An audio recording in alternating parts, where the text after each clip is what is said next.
All right, we're going to get started. I'm glad you all found it since we changed rooms last minute, but it makes recording and live streaming a lot easier to do it from here. So for at least a little while, we'll be in here, and then we'll see what comes next. As I think you guys all heard, we'll do potluck next week, so don't forget that.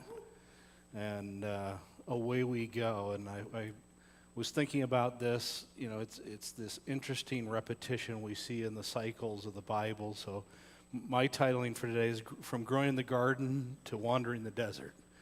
And I think we're going to see this desert thing keep coming back again and again. But since I thought some of you may have forgotten a few things over our month break for Advent, I'd review a few of the big ideas we've learned so far. For those of you that got to all of them, hopefully you remember these. If not, it's all new information for you. But, you know, Colin had talked about that first week in Genesis. Everything comes from God and belongs to Him. My thesis to support that was mankind was a special creation by God, that we're fearfully and wonderfully made. That, you know, in Genesis 2, we saw you were made to represent God. You know, that our image is supposed to be the image of Christ and of God, and hopefully in a world that needs hope right now, we are a good reflection. The supporting premise to that was you're known by God and made for a purpose. You know, I think we see the story of Genesis being this calling of unique individuals as part of a broader story of the nation of Israel emerging and ultimately a promise of a Savior. That at the core, sin rejects the source and center of existence. And I think we have a world that's very much right now living in that place of rejecting God, and there are consequences to that. We're seeing it in headline news and the kinds of levels of just overt violence, destruction that we didn't used to see in a historic past. You know, I've talked to a lot of people. I think there was a turning point in our culture from the Time magazine back in the 60s that the headline was God is dead. And, you know, that point really led to a whole lot of other things we've seen since. When you take an absolute God-driven morality out of the equation, there is a natural tendency to orient towards whatever man thinks is right. And Proverbs is very clear. There's a way that seems right to man that leads to destruction. The idea then we saw sin snowballing. You know, when it starts, it can gain momentum. And I think all of us have experienced seasons of life where one small thing led to something bigger. You know, the good news is, I think since all of us are sitting in this room, God eventually corrected that and said, no, there's an end to it. Come back to me. But that sin is like this contagion, a virus. It infects, it sickens, it weakens mankind. You know, the next week we talked about justice is merciful and His mercy is just. And I think this is something a lot of non-believers struggle with. How can God be just if evil exists? Or fill in the blank du jour. And as we're going to see today, how does Abraham trust in the unseen? And they just go, and I'll tell you when we get there model.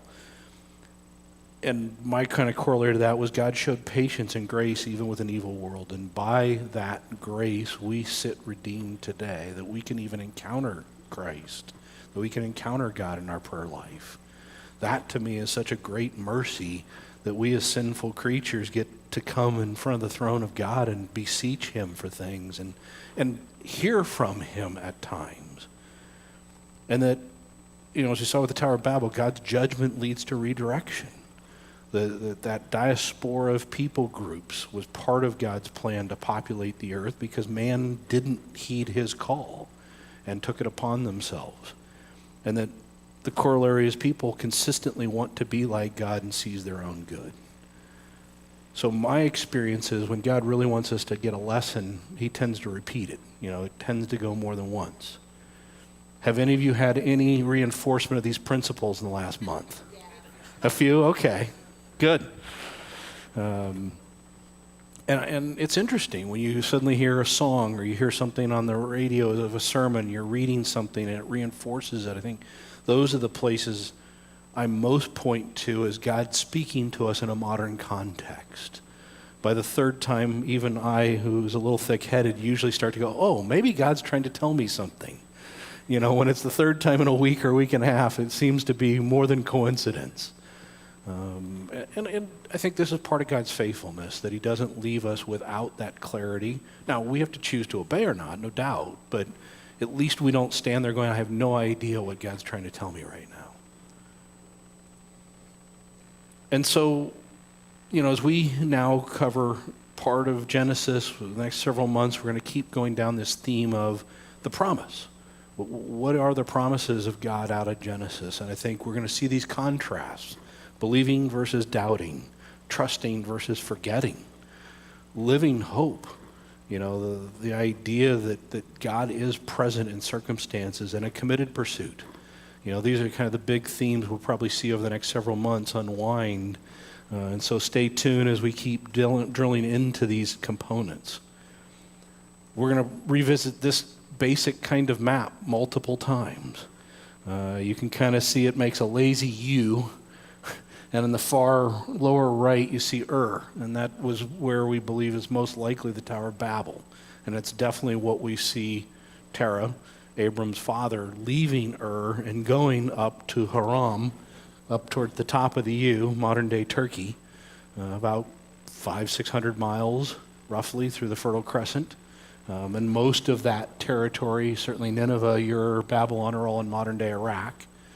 With the Persian Gulf down at the one side, and obviously modern-day Israel is where a lot of this will spend. But again, I think this is where God shows us this repetition, and part of why I think we can interpret the Old Testament to be applicable to us today, that he tends to have this repetition. And so Abram, Isaac, and Jacob will all take journeys along this same basic map. Jesus himself obviously was in this area and went to Egypt as well, and so we see it for thousands of years now of recorded Israel history, what that impact means. And so just keep in mind this is a large category or large territory. Probably Abram's journey was something close to 1,500 miles by foot and donkey cart. So this wasn't a minor little, hey, I'll go to the next town over journey. And just as a review, Colin yesterday talked about that God is a promise maker and promise keeper, that we should respond to God's promises in faith, in obedience, and in worship. And at the end of the day, it's really Jesus that enables us to trust God's promise. And since we are talking about the journey, I decided to wear my Waymaker t-shirt and promise keeper over here. This is symbolic of what I think God is asking us to do today, is to take the journey with him. And that may be physical, it may be spiritual, it may be something in between. I know several of us in this room, God called here from some distances. I think Bob might have the record at about 3,000 miles, but some of us, God's called for a unique purpose in this community at this time. My big idea for today is that God determines where we go, when to stay and when to go. And we hold loosely. And as someone who moved from a 4-generation house and community to here 2 years ago, I can tell you that's not an easy thing to root everything you know up and say, okay, God, you're calling me somewhere else. I'm going. And then you do get to see the interesting ways that God validates that, where he starts to use you, and you start to see, this unity of a band of brothers or fellow believers that join in common purpose and are around you, that might not even be the people you'd naturally spend all your time with. But God uniquely brings us together as a body and makes us love one another in deep and real and tangible ways, and we become part of each other's lives. And kind of my sub-points that we'll address as we go through this is that comfort is a hard habit to break. I like being comfortable. We have things called easy chairs for a reason, Yeah, they're very comfortable. You get the legs kicked up, and pretty soon you don't know if you really, really want to get up. At the other end, you get the chair that has to lift you out, to propel you out of it. Yeah, a little switch to, throw you out. Or in the James Bond flicks, the ejector seats. But, we like this state, and it's a human tendency to want to build the things that are comfortable around us. And I think it comes in conflict with some regularity with God's premise of a spiritual journey as one of change, where he's constantly saying, look, I want you to more deeply know me. And unfortunately, in my experience, the most reasonable and logical way to get there is obedience. But in that obedience, God's saying, hey, I want you to give up things that are not your best, and I want to give you things that are better. And at one level, that's basically this story of Abram. Leave whatever is comfortable and what you know and all that you've built. Go to this unknown thing. I'm not going to tell you how long, how far, just go. And more than once in the Old Testament, we see God do the same basic things, whether it's Israelites wandering through the desert, where some of these other journeys of Abram's sons. I mean, there's this uncertainty principle. And in that friction and that tension, God shows up and says, look, I'm here. I'm with you. I'm walking beside you in this journey. I'm not leaving you to your own devices. I'm not sending you without the comforter, without the guide, without my presence. But you have to trust me. And I think we've all had those moments of life where God's taken away something. And we've been like, ugh, I'm not sure I want to give that up. That's something I like right now. Now, hopefully, a few of us have been around planet Earth long enough, we can look back and go, you know what? I'm glad God did take me from that. Because what he replaced in it, what he grew in me, was better than I would have been had it not changed. I also think it's very relevant to see this idea of blessings coming from obedience. Because so often I see people that have faltered in their faith, or they say that I don't hear from God anymore, or whatever the commentary is, and I very often will say, what was the last thing God asked you to do that you didn't do? Go do that and see if he shows up again. That there's this place, and I get it, the dark night of the soul sometimes where we're wrestling with those things. And especially the more personal or deep or patterned it is in us, the harder it is to say, okay, God, I'm giving up this thing that maybe even defined me. Was part of my occupation or my character or my family legacy or fill in the blank du jour, that you're asking me to give up. I also think it's very encouraging. You're never too old to start the journey with God. Abram at 75 was not a spring chicken to say, okay, we're going on a brand new life adventure now. You're going to walk through some pretty hard terrain to boot. This was not a paved road. This was an uncertain thing. And I see some of these Christian authors and writers that well into their 90s are still contributing great ideas and great contributions to our culture. I see mentorship. We see it in the ideas in Titus and Timothy of older men and women mentoring younger men and women, and this idea of bringing people along in your journey, to hopefully help them avoid some of the pain we've experienced.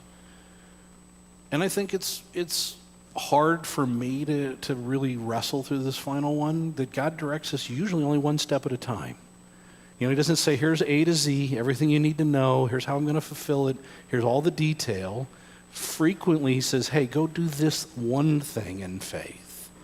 Then I'll tell you what the rest of the story is. And I look back at my own journey, whatever it's been now, 30 some odd years. Had I known at the point of conversion where God would take me, I would have run the other direction. But God was faithful enough to say, look, I'm asking for this small thing first, and then we'll keep going. And over a period of time, I will bring you along this journey to some degree of maturity that you wouldn't have gotten otherwise. And I think these are the things that, to me, become encouraging when we realize, the human condition hasn't changed much since the fall of man. The story doesn't change much. The Old Testament is filled with people's failures. And yet God continually redeems both individuals and the nation of Israel's failures. That I have confidence that I as an individual and we as a U.S. body of states have a chance where God may redeem us as well.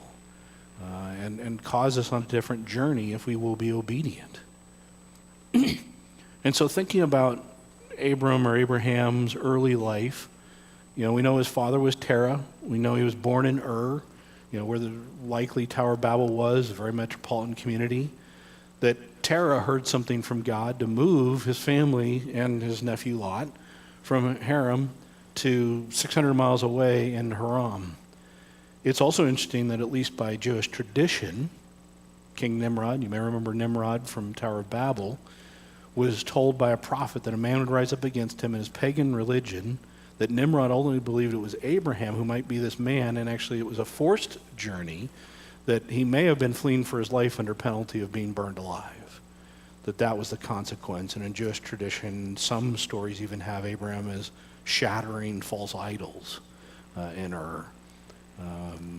We don't have concrete evidence of that, but that is the oral tradition. So there may have been a compulsion to that.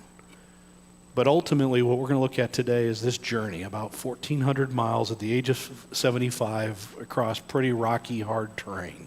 And you can see there's an archaeological team recently that's been doing what they call the Journey of Abraham. Obviously, we don't know exactly what every milestone was, but we know the big cities that it would have been between, trying to replicate it on foot. They're a couple months in, and it's slow going. So we know kind of at the other end of this milestone, when Abram has Ishmael, he's 85, so 10 years out by whatever that is, 14 or 15, chapter 14 or 15 in Genesis. So this is probably a multi-year journey, very possibly even 5 years that we're encapsulating, just so we don't think it was some quick, throw some things in the U-Haul and drive across town. This was a real deal. We actually have a Sumerian portrait or fresco that they unearthed that showed maybe what it could have even looked like, of a ox cart and a bunch of people walking along. And so really this first move is an interesting one, kind of from the big city to the backwoods, this metropolitan Tower of Babel, people gathered, to what's really a small outpost in, again, modern-day Turkey, certainly north side of kind of the Middle East. And so just to give you kind of a visual image, and we've got the cuneiform definition, so if you find any tablets in your backyard with that kind of writing on it, keep them. But that was how would have been written in the text of the time, but this artist rendition up here of a pretty metropolitan, fairly large city, with the ziggurat in the middle. We have modern day ruins of it, so we still have a footprint that shows us basically how big the city was. It was significant. One of the things I hope by the time we're done today, you keep reinforcing this idea that the Bible is good archaeology. There was a movement in the 60s and 70s that really tried to question some of that and call into context, was the Bible reliable? What we're seeing is it's pretty darn good. So you may have seen the headlines from last week. They're actually going to fully uncover the pool of Shiloh in Jerusalem. They've now pretty well concretely identified that, and they're going to unveil it over the next year or two as they can dig it out. So that's the most recent of the ones I've seen. And here's Haran, and we can kind of see the ruins of it. There have been some recreations. They call them kind of these beehive homes. It was very unique and distinct, but basically mud huts. But that would have been the style of architecture at the time that we're talking about. It was kind of a crossroads journey of some of the trade routes, but that's what Haran means, is journey or crossroads. And so it's kind of ironic that that's where Abram starts his journey from, that his father had relocated to. And we see out of this very clear statement in verse 3, I will bless those who bless you, and him who honors you I will curse, and in you all the families of the earth shall be blessed. So this is kind of the starting promise that God gives Abram. You have to kind of wonder, what did he think that meant at the time he heard it? I mean, we get the benefit of history and we can look back and understand it. But here's a guy in a fairly small town being told, hey, great news, you're going to be part of my divine plan. And all you have to do is just kind of go to where I show you. And we don't know how much he wrestled with God. We just see the next verse. It says, so Abram went, as the Lord had told him, and Lot went with him. Abram was 75 years old when he departed Haran. And I got to imagine if it had been me, I'd be like, God, can I have a few more details? I'm not sure. You think about, okay, so you want me to sell my house, all the possessions I can't move with me in a cart of some kind I got to get rid of. I've got a household around me. I have servants. I have what seems to be herds of some livestock. What do you mean just go into the unknown in essence? You think about that in a modern context, it's not an easy thing. Think about if it was just, hey, just pack your stuff up in a horse-drawn or mule-drawn cart and go to Seattle.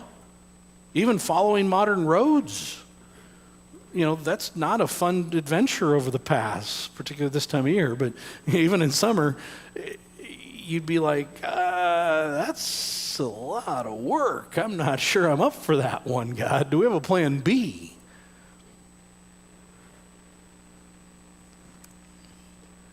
And so we see from this, whether he struggled with it, we don't know, but he was obedient.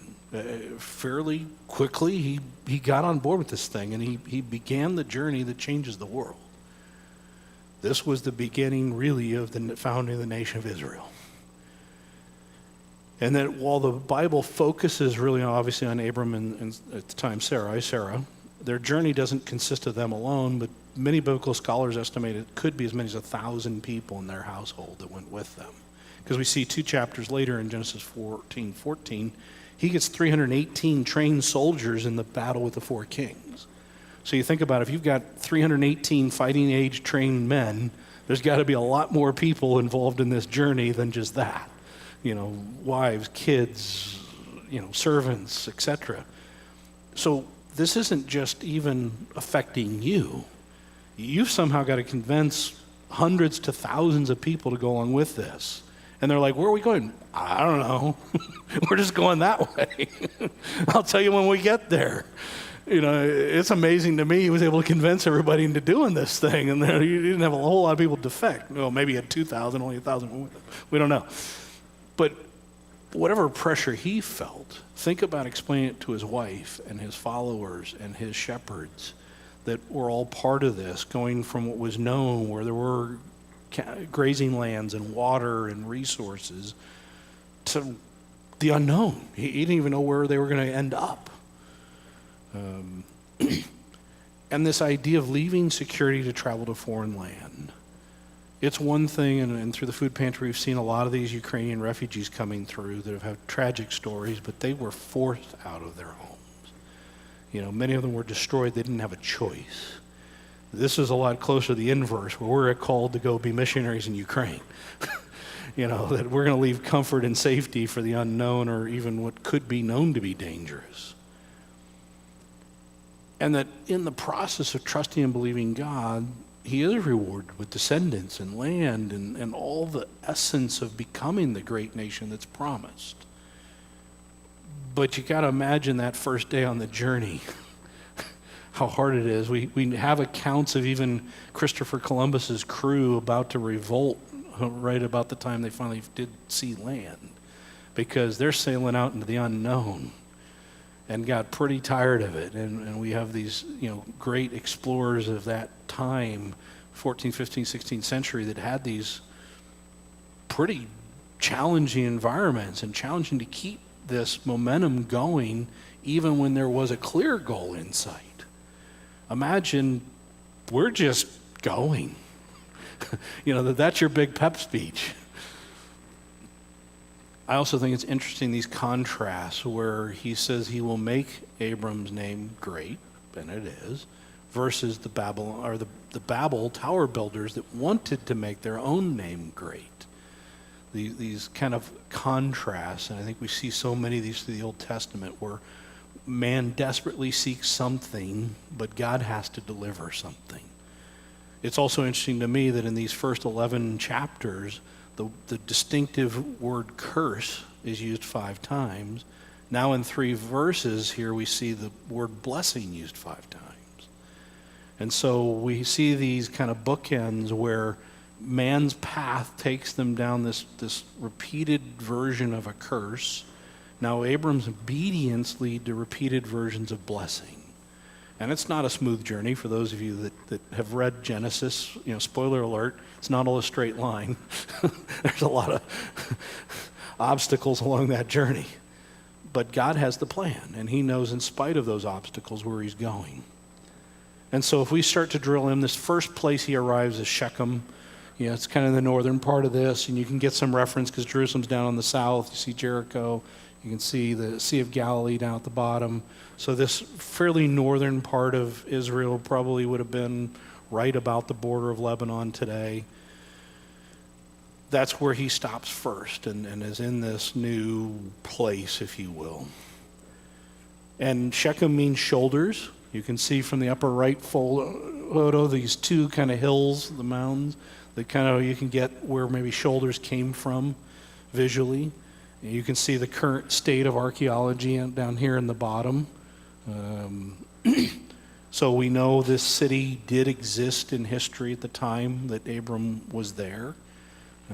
We know the Canaanites, generically those set of tribes that were in Israel, were there and established. They weren't prepared to just give up the land either. We also see near there this reference of a tree of Morah. It's interesting that right south of Shechem is also where the historic site of Well of Jacob is, where he digs a well. And so there's some pictures here of trees that are in that region today. There is accounts of those oaks being part of pagan rituals. And Colin referenced this yesterday, that when he ultimately chooses to build an altar there, it's probably quite the affront to some of the native pagan cultures. And so he may not have been starting out the good neighbor policy well, showing up. And in response to God's promise, to you and your offspring, I will give this land, he builds an altar. It's this point, and oftentimes we see altars used for sacrifice.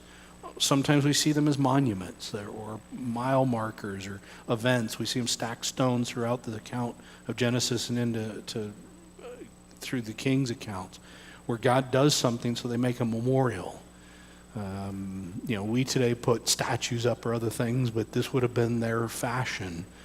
Rudimentary, nothing probably spectacular. He was knowing that this wasn't the end of his journey, so it wasn't a permanent establishment.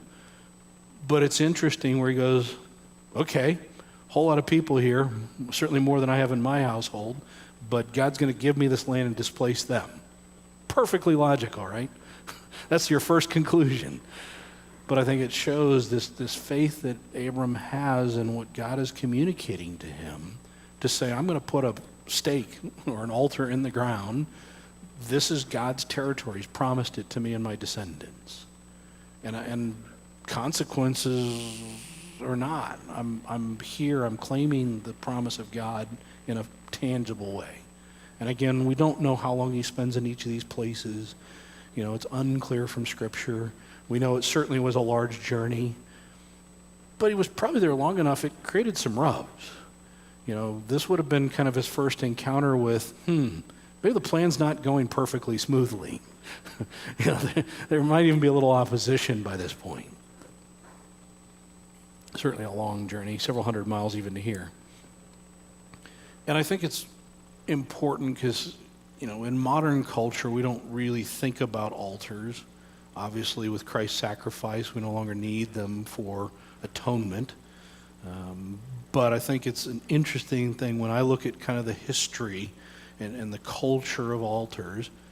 They've had the power both to bless and to curse. Those that were dedicated to God generally were blessings. Those that were around pagan religions tended to create a real problem. We see later in the Old Testament, some of these altars were used to sacrifice children. I mean, there were some brutal outcomes in the process. Altars stand as a memorial for those that raised them. They provide a reminder of something. They become a place of praise and worship for at least the Jewish people. And that altars can bless and sustain the next generation. And we've seen some of these archaeological digs where we found these altars in places that the Bible has referenced. They weren't necessarily huge, but it was interesting as a representation that now thousands of years later we can find these monuments. And more than once they're pointed to. As a New Testament believer, I think the altar becomes in our heart. It's what are we putting as a priority? Is God first and foremost? What are we willing to sacrifice in our journey with him? What am I going to give up? What am I going to change? What are the things that I need to die to that aren't healthy so that I can become more like Christ, that I can be more reflective? In a world around us, for all the critiques we may hear of Christianity, I don't seem to recall hearing one that said, gee, Christians are just too loving. Christians are just too generous.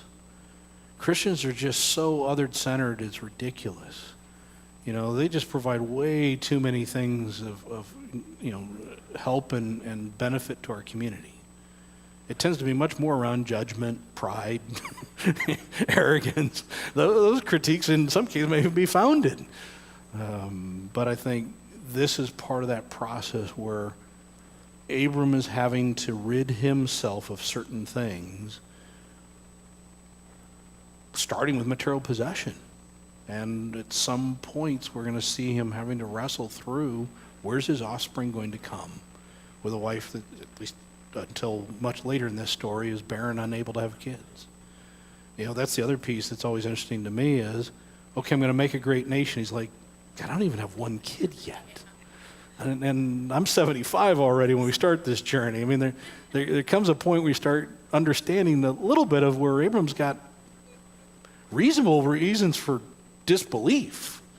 I mean, it's not like, oh, of course, that's the logical outcome from here.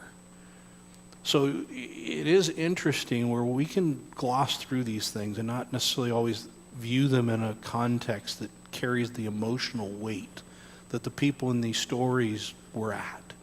What it would have been like. And so next he goes to this place between Bethel and Ai.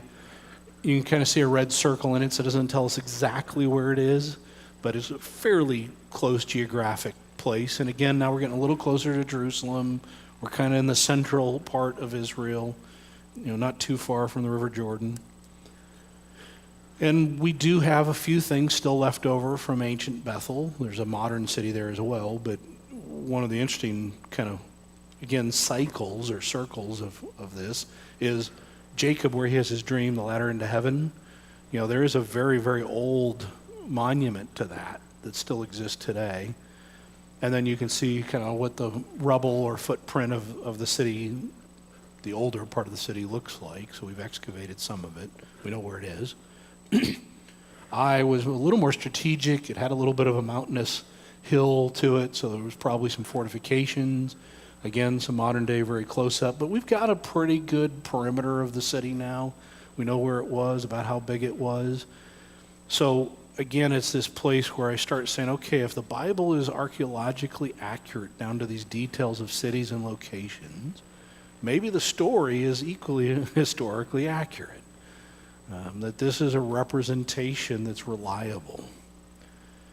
And then finally we see him, through this land of Canaan, ending up down in the Negev, which is a desert region. Again, there's not necessarily a defined city, it's a region.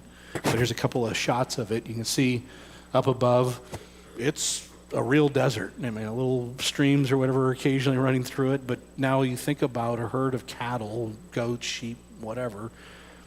This is no picnic. If I'm moving along this journey, I have no idea where the next stopping point's going to be. And you can kind of see off there a shot from some of the hills above it into the Sea of Galilee. These are vast areas of Israel that even today are really not populated. Even with modern day agriculture, it's not the desirable region. There's other places that are, but not here.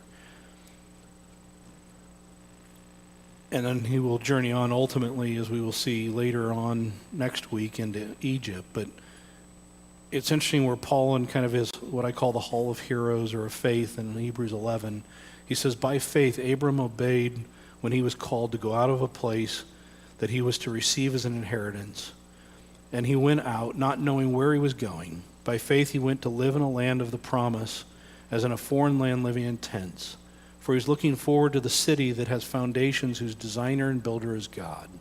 Therefore, one man and him as good as dead were born descendants as many as the stars of the heaven, as numerable as the grains of sand by the seashore.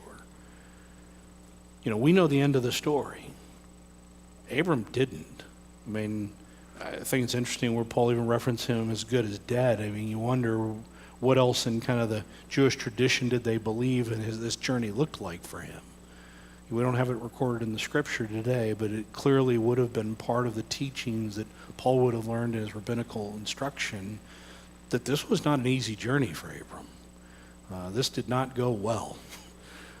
And so you start thinking about year after year after year. Okay, are we there yet? Those of you that have had small children know how car rides go. Especially if 2 siblings, it's over in the back seat. Even with GPS, it doesn't matter. Are we there yet? Are we there yet? Are we there yet? You can only imagine 1,000 people asking all the time, are we there yet? I shudder to even think what the discussion between him and Sarah looked like. There were probably a few not nice names exchanged along that little journey. And yet we get the benefit of this history. And I think it's important that we understand God had the plan. He did fulfill it. We know the outcome.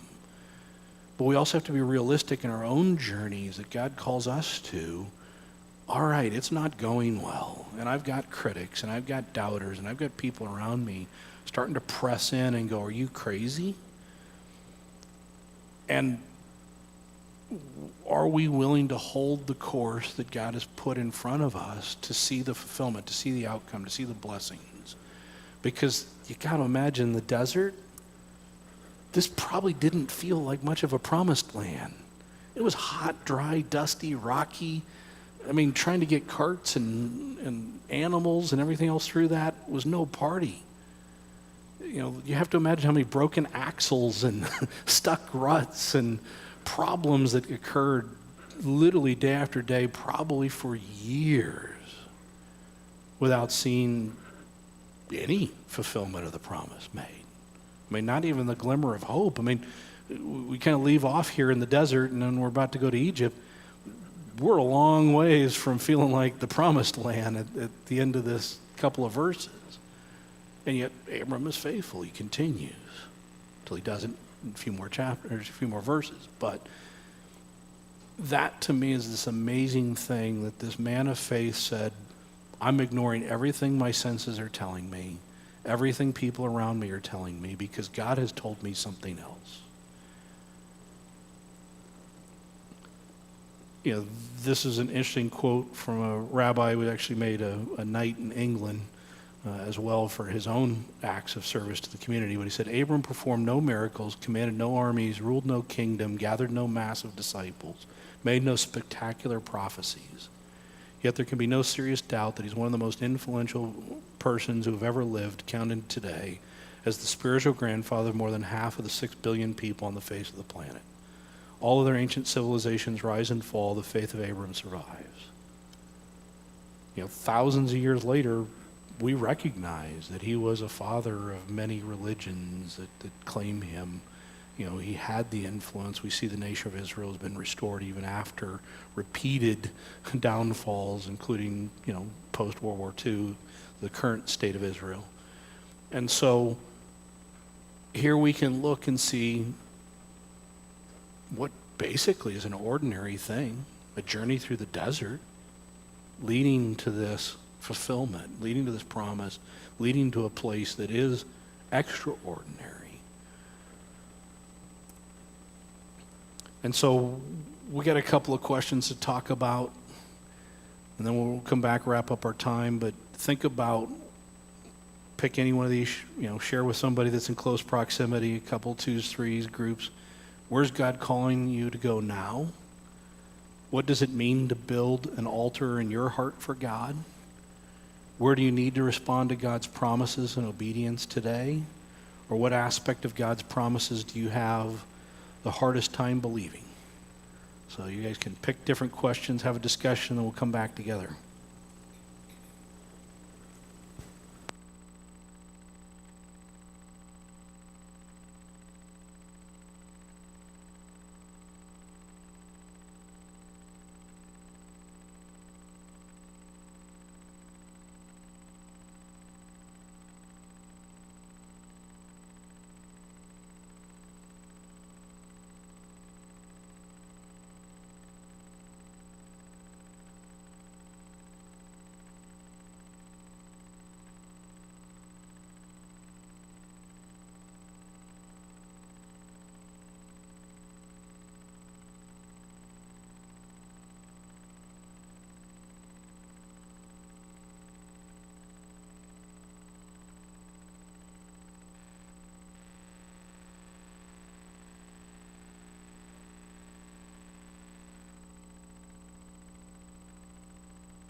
All right, so we'll come back in about 1 minute. So wrap up the discussion.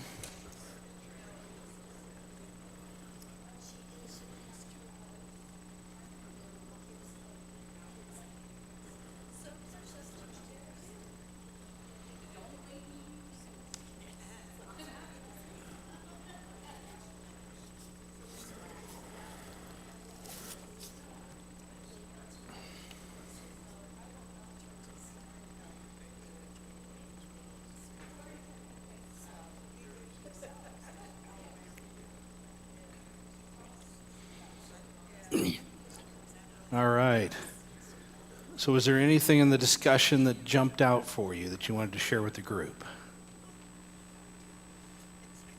Any great interest, revelation? Y'all were very engaged in conversation. Nothing that's that excited, huh? Yes.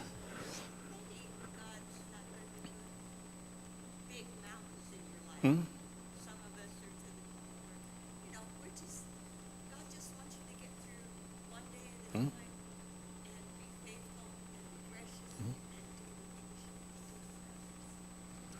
Absolutely. I think we see very clearly in Scripture that heaven rejoices for every soul that's saved. I think each of us has a sphere of influence of people that we know that are not believers. And I think that's a universal call and commission. The Great Commission is to go and make disciples, to reflect Christ well. I think most of us, our journey is internal rather than external. But it's obedience to God, whatever that is. And I think it's never too late. I had the great privilege of having a grandmother as an influencer that for her 21st birthday at 84, decided to be part of the first ship to make it to the magnetic North Pole as part of a Stanford expedition. So I think we have to be a little bit careful when we put age as the limiter. But I also know that God calls us to different things in different seasons. I mean, there's no doubt about that, but I do know each of us have somebody in our life that needs to know God or know Him more deeply. And I think we start there, and we're attentive to what God calls us to. I know I've got a lot of internal journey left to do. It's probably more than 14,000 miles worth. And hopefully God gives me enough time to keep working at it. Yes? And it's the little things like with me doing the ushering Mm-hmm. and all the 1,000 people Yeah. around there. If I ever started doubting myself, thinking, I'm not doing it, God has someone come up to me. You don't realize what your smile does. I look forward to your smile when I come in, and it's like, okay, Lord, thank you. Just greeting people that can, because I've had it where I've come in and you're just like, oh, and then you see someone smiling and happy. It does a little switch inside, changes. It absolutely does. We talk about even for food pantry, to smile, wish people a good day, God bless. For somebody who's in a rough place, that is a difference maker. It can be that moment. I think, a few years back, there was this more secularized version of random acts of kindness. But helping somebody load groceries in their car, I mean, it's not usually the extraordinary things that fill our day. It is ordinary things. And did we do them well? Do we follow the prompting? And we've all had those moments where God's said, go do something for somebody, and we're like, I don't know. That's a little uncomfortable for me. I mean, it's the practical that leads to what does the entirety of our life represent? Do we reflect Christ in the everyday? Does somebody see Jesus in us, all granted imperfectly, but more than they otherwise would see? And I think that's it right there. Yeah. Reflect. Yep. Just feel like, what does that person have? I want that. It's like, that's it. Yeah. Any other ones that came out? So any questions as you think about either what Colin said or I said today that you wanted to drill into? It all made perfect sense? Oh, yeah. Wow. That's a first. Oh. That's a testimony to your ability. But I hope, this does resonate maybe a little more deeply as it adds maybe some concreteness to this journey of what it looked like for Abram and what it looks like for us. I mean, I've said before, it's easy to find confidence in $5 in my pocket for lunch, or having a vehicle that I have a reasonable degree of belief if I go and put the key in and turn it, it's going to turn on and take me someplace. Those are easy things sometimes to get enamored with, and yet isn't it ludicrous that I have more confidence in my vehicle, that I've had vehicle problems before, it doesn't always start, that somehow that thing is more easily believed than God. And it is unfortunate my faith gets shaped or warped by my five senses rather than my experience. Because I've seen God show up repeatedly and in some cases miraculous ways. But certainly in the everyday, and when he's led me, and when I've even kicking and screaming eventually gone on the journey with him, I can look back now and go, nothing he's ever taken from me do I miss. I don't regret now any of the hardships and any of the pressure that he put in, because I can see the outcome is better than I would have been otherwise. My life is more complete when I've been obedient to God. When I've been selfish, when I've been self-consumed, when I've been doubtful, there are journal entries in my life that weren't very pretty, that certainly weren't hope-filled, that weren't other-centered, that weren't exciting. So I have this very clear contrast in my own history. I don't even need to go to the Old Testament. I can see in my own life that obedience to God has led to better and happier places. Disobedience has led to destruction and unhappiness. Yet, when God says that next thing, I go, well, I wonder if this will be the time God doesn't show up. It's ridiculous, but it is always that human condition. And I think all of us to degrees face it when God says, hey, I want you to do this. A small thing, large thing, whatever it happens to be. Even at a journey, we've had some success, we still can easily get back to that place. And I think Satan is the great accuser. There's a spiritual opposing force in this game, or there's a humanness to all of us. But isn't it interesting that when we see it lived out in the story, we can sometimes trivialize that and go, well, of course he did. It makes total sense that Abram did this. To me, this journey makes no sense from a human perspective. Yet I can look at it and say, God honored it. Undisputedly, God did. I'm glad I'm not the one who he called for this journey. Yeah. It would be nice to have the privilege of knowing the conversation between God and Abraham, because Abraham had more than one conversation with him. Probably. Headed down that road for Yeah. 1,400 miles. Yeah. Well, and as we will see later in an Old Testament account, Jonah decides to go the other direction on his journey. God has to kind of force it back a different way with a big fish of some kind. And I've had that in my own life, where God's put an obstacle in my path to my own journey that didn't allow me to continue anymore. That was a very concrete, okay, you've reached the end of this. You're now going to have to go some other direction. I've closed this door. I've redirected you in spite of what your intent was. So it's certainly sometimes in my own stupidity that God shows up. But I have the blessing of seeing God work in my life and the lives of people around me. I've been privileged enough to see people that have been called to other parts of this country and other parts of the world even, and how God has shown up in that obedience. Not without hardship, not without sometimes some challenges, but there is fruit that comes from that, and where God has been consistent. And so it's not just even an isolated sampling. There's a consistency of experience. I've said for years, in my own experience, I don't see people tending to get better or evolve positively apart from God. That they may chronologically age, but the chance of them being richer, more vibrant, more other-centered characters apart from God is pretty darn slim. I've seen them devolve. I've seen them get worse over time. Become more self-consumed or more narcissistic.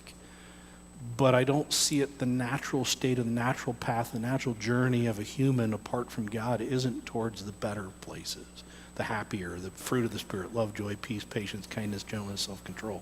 Those aren't the things I see manifest secularly. And yet those who experience them, even in small vignettes, will have a big smile on their face, will have hope, will have confidence, will say, you know what, I do serve a living God. There is hope in a time of darkness, not because of me. I'm an earthen vessel, but because God has chosen to put his Holy Spirit in me, and once in a blue moon, give me the right words at the right time that have an impact in someone else's life. You know, that's the privilege. Yeah. Where's God calling you to go now? How do you know when God's calling you to go? I mean, do people hear audible voices? Or, I mean, feeling? I was listening to things on TikTok the other day. A lady said, be careful about this because her and her husband, like 5 years ago, felt they had a calling to go to the jungle in some country. And they sold everything. They did everything. They had a GoFundMe where they ended up with like $15,000-$20,000, and they packed up. They moved to this country, and within 6 months, they got all kinds of disease. They were living in a jungle with a toilet, and they didn't know the language, and everywhere they went, they had to have like armed guards taking them. And they said they ended up coming back after like a year and a half, completely demoralized. And broke, and health. And yet they said, we felt God was calling us to do this. And people were saying, are you sure? And they said, no. You don't know the language. They said, no, God is calling us to go. So how does a person know? Yeah. God's calling you to go, or you go because your ego? Well, and great question. I'll give you a couple of specifics of tools I've used, but I'll tell you 2 examples. Both Martin Luther and John Wesley changed their paths because of watching men be burned at the stake for their faith. You want to talk about not a positive outcome, I think being burned at the stake goes in the category of bad outcome. I think it's a fair conclusion. They didn't know. They died burned alive going, God, did I get something wrong? Yet they put 2 of the most influential Reformationists on a different path.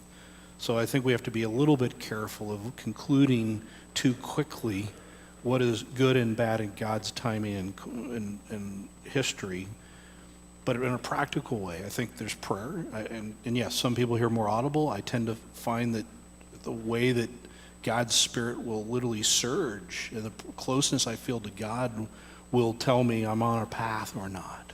As God feels more distant spiritually to me, I have to go, maybe I missed a turn signal. I think there's the prayer of other brothers and sisters in the faith that are they affirming.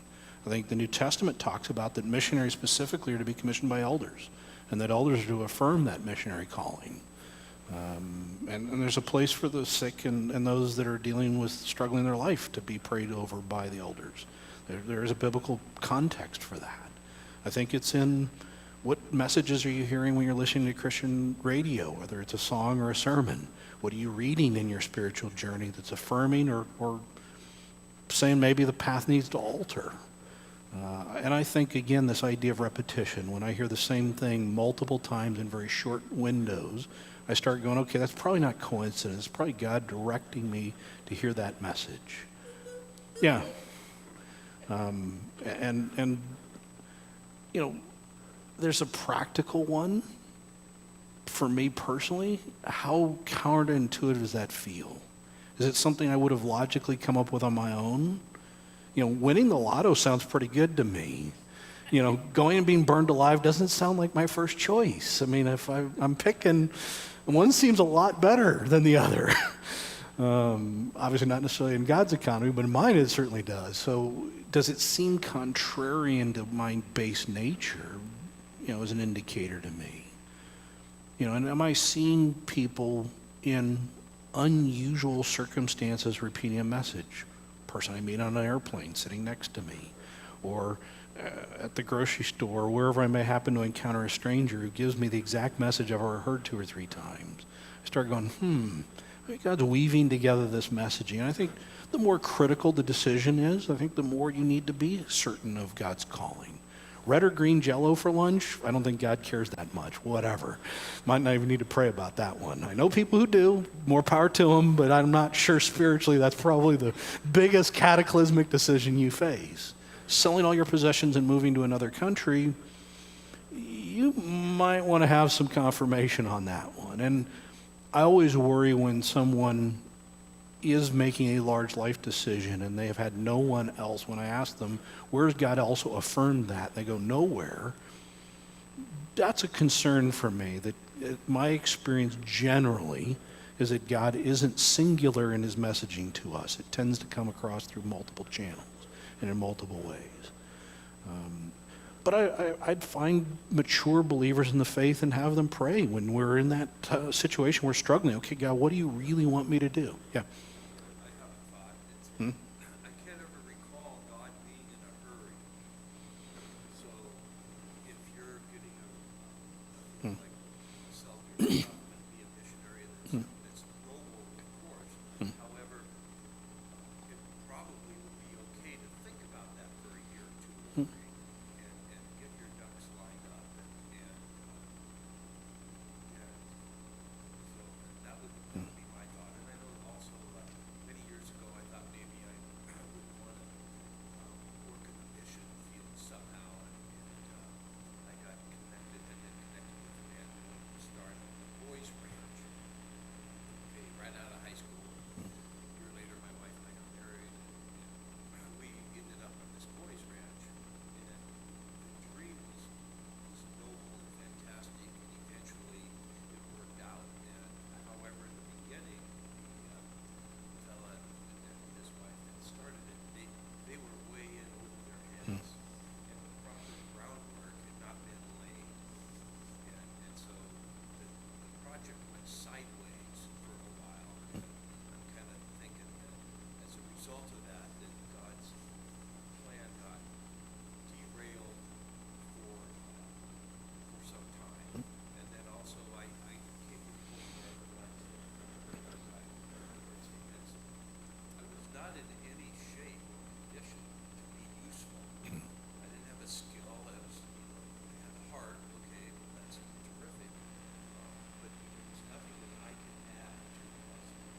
And so eventually, some years later, I became an electrician, and then I had an opportunity to go on a couple of mission trips and then maybe help people around the neighborhood, etc. But that was my lesson from that experience, is that it prompted me to get qualified to do something that makes sense. I mean, I think first and foremost, my view is God is a God of clarity. That God is a God of clarity. That he has a very specific idea, and in my experience, he can communicate that when he wants to. I'm not as sure that sometimes God doesn't ask us to be obedient in moments that may take long times to fulfill, just as this journey, just as Noah building an ark. Best we know, Noah had never built a boat before. I mean, he didn't necessarily have the skills, but he had a very distinctive calling. And when I have not been obedient, my experience is God tends to up the pressure a little. The heat gets turned up a little. Things get a little uncomfortable. That it's just not quite right. But I think this is where, in a New Testament context, we need to hold high value in a community of believers around us. That there is that small group of people that we trust and respect that help affirm or redirect maybe what we're hearing, and to provide wise counsel. And I think that is sometimes a lost art in a rugged individualism of America. I think we sometimes figure I can do it myself. I don't need everybody else, and it doesn't seem to be the context that's laid out in the New Testament. The idea of bodies of believers, churches, groups of people tend to go together. Even Jesus sending out his disciples were in twos. I think that's another component. Is anybody following me when I go on a journey? Abram did have a whole lot of people that chose to be confident in him, maybe when it didn't make sense. But I also think it's a learned skill. I think it's the practice of the presence of God and saying, am I humbling myself in a way that God's likely to show up? Am I spending an intensity of prayer for those answers? When it really, really matters, I can find time to pray. when it's, I'm not sure whether I want to know. Maybe I kind of almost know and not sure I really want to hear, or maybe then I suddenly don't have as much time to pray because I'm not sure I want to know what the answer is. But I would say that the more significant that disruption, unless it's something that's clearly addressing sin or brokenness in ourselves that God is calling us to redeem, yeah, there ought to be a time and a season that's prayerful around it. But I also would be cautious about concluding that God wasn't in something just because we failed in an earthly metric, because very often it's in our failure and somebody observing that and how we respond to it with hope or faith that I've had some of my greatest evangelistic opportunities. And then the final concept or comment I would make to that is I'd want to be very clear. We are all missionaries. We are placed in a mission field. Does anyone here with a straight face tell me they know non-believers? All right, good. I'm glad we're at least in the sanity category.